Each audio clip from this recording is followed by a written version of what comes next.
involved. So Andrew Buff is the Conservative London Assembly housing spokesman who's bidding to be the Tory mayoral candidate. Good evening to you, Andrew. Hi, Eddie. I mean, you're an advocate of this scheme yourself, aren't you? Yeah, I think it needs. We're in the consultation period for the right to buy for housing associations, but certainly the right to buy for council homes has been a massive success. How so? Well, it's been it's enabled an awful lot of people on very, very limited means to have capital and make decisions. It's made and partly caused the huge housing shortage that is the number one issue in London. No, it hasn't caused a housing shortage. Well, it's not helped it, has it? What's caused the housing shortage is the fact that the money that was being used as capital receipts for when they sold the homes was not then being reinvested back into housing. That is now happening, and we're now seeing housing being built as a result of those receipts. That was the problem. We've seen lots of houses being built, Andrew. You see, the stock doesn't reduce when it gets sold. It doesn't get knocked down when it gets sold. It actually is used for somebody to live in, and that's what we're short of in London. No, sir. There are lots of... If you live where I live, right, you see pubs, you see petrol stations, and you see all sorts of places where fantastic little two-bedroom thingy-bobs are going up. And so there are lots of houses. What we have a shortage of is social housing. Affordable housing, subsidised housing, where people who maybe can't afford as much as the market rate can live. But you see, actually, the people who are, we talk a lot about the hollowing out of London, the social hollowing out of London, and the fact that in social parts of inner London have turned into places where only the very super rich and people in social housing can actually live. The people who are being turfed out of the centre of London are the ones on limited means who in the past were able to get a mortgage and start to get on the housing ladder, but now are unable to do so. 30% of the housing stock in inner London is already social housing, and what you've got to ask yourself is, how much more do you want to be social housing? It's interesting. Andrew, let me just stop you there. Yeah. I'll come back to you, I promise.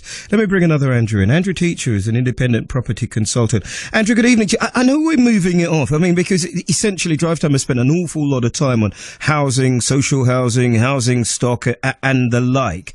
This story itself, if I need to get back onto it, is that almost 40% of ex-council flats bought under the scheme are now in the hands of private landlords.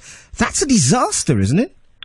Well, it depends it depends on how you classify it, because let's look at what Right to Buy was introduced for.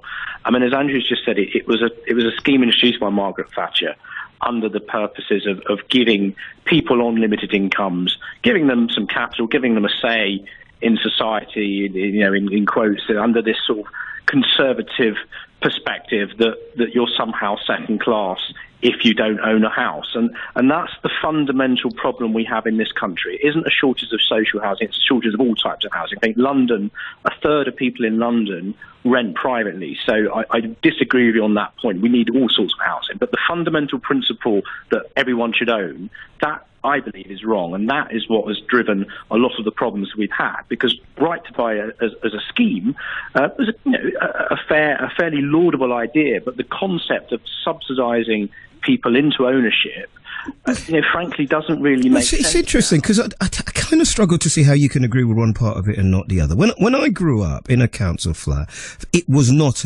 a negative. It wasn't a pejorative.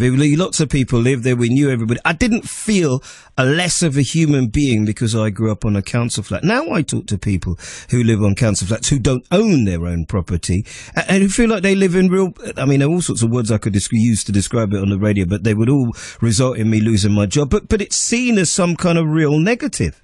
But that's because... But how many hours of programming each year is there on the BBC about home ownership, about home design, about home renovation, all of this sorts of stuff? And this is something that I'm not blaming the BBC for it, but it's something which is perpetuated by all political parties. So it's not just the Tories, it's Labour as well. Everyone is promoting policies which are all driven at ownership, and what we've seen recently from the Bank of England is a very clear warning that if whole of the nation is indebted up to the gills with mortgages on 0.5 base rates as we currently have, interest rates being a record low, the minute those go up, everybody that's taken out mortgages they can't properly afford when they're at average rate, well, it's going to be in deep trouble. We're about to find it out. We're about to find it out when Mr. Carney puts it up. But just let me go back to that conservative philosophy that you alluded to there. I remember reading something. If you're 30 and you're still riding on a bus, then you have failed. I think that was one of the quotes that I remember as a kid. And actually, that if you can't turn this tanker around, because so many people I speak to believe it's some kind of rites of passage. Once you own your own property, that could mean you're mortgaged up to the hill. But once you own your own property, you're on your way to being a real success in life. But that's starting to change. I think one of the things that I've done a lot of work with, we've just published a report on this that the BBC covered last week. It's called Funding a Rental Revolution. It's about a thing called Build to Rent, which is jargon for essentially a corporate rental market where companies, institutions and pension funds build blocks of homes that were owned by a single business and rented out professionally. So rather than renting, lots of flats from lots of different landlords, many of whom probably live abroad and can't be contacted if things go wrong, in the same respect as hotels or blocks of student housing are owned by companies, that we're starting to see lots of these built across London by companies like Granger, companies like Essential Living, Fizzy Living, are building these blocks. And the idea is that renting, if done properly and professionally, could actually be an aspirational entity in itself. Well, it's something it's something that we're going to have to talk about at a later stage. Andrew, apologies for cutting you off. They just ran out of time. Andrew.